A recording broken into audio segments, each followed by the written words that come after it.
Time now for a check of weather with meteorologist Matt Yurosavik. Matt, snow all the way this week from Oklahoma to Michigan. Here in Kentucky, it was severe storms that we were keeping a close eye on.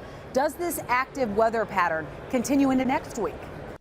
Yeah, Tyne, that's right. I think it will be a very active week across the country, and that could be good news if we start out taking a look at our drought monitor, because not much has changed really for the western half of the country and into the southern plains, because we've been seeing these exceptional drought conditions in certain spots, but still seeing severe to extreme drought conditions, especially in parts of Oklahoma, Texas, and back up into the northern Rockies as well. So we are going to get a little bit of help there out in the west, but a lot more moisture is going to fall really from Texas, Oklahoma, Kansas into the Midwest and off to the East Coast. So they are going to see some help from a lot of those drought conditions that are going on, especially right there along the Gulf Coast. If we take a look at the jet stream heading through the day on Sunday, look at those lines almost parallel. Very zonal flow here. That's going to keep it very mild in much of the country, but also allow for some cold air to be locked up there along the northern tier. As we head into next week, though,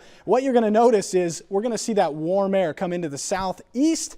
But notice that big jet stream taking a dip back there into the southwest, and that right there is going to bring the chance for some chillier air, some mountain snow, and a little bit of rain out there in the west as well. So we will get a little bit of help from this. And as we head through next week into the second half, a couple of storm systems look to be riding right up that front. Colder air to the north means we could see still some wintry weather, and then warmer air to the south means that we could see some thunderstorms down there, some heavier rain possible, especially across the Mississippi River Valley up through Middle Tennessee and into the mid-Atlantic states as we head through Friday. And then the warm air looks to return back to the west as we head into next weekend. Meanwhile, staying pretty chilly there across the north and east. So here's a look at Monday, February 21st. We've got a lot going on this map. A low moving across the Great Lakes, and then we've got another low going to be bringing a lot of moisture out of the Gulf. This is the start of a multi-day system where we're going to be looking at snow to the north, rain and storms to the south,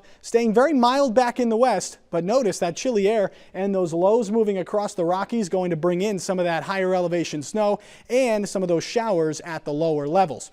Then as we move toward Wednesday, the map. This is where that storm system starts to move to the east, the first of two. The second one down here just gathering steam. Meanwhile, just a little bit of moisture still back there in the west, but high pressure in control up there in the center of the country, staying pretty chilly. And then here comes that second system. This one looks to be a little bit bigger towards the end of the week, where we're going to be looking at rain, ice, and even some snow. And we're going to be seeing that cold air in behind that system as we head through this week. And if we look at the temperatures this week, it is going to be very chilly back there to the west. Temperatures expected to be below normal, and we're above normal out ahead of those systems and above normal with regards to that precipitation, where we are going to see those storms move through the area. That's a look around the country. Tyne, we'll send it back to you.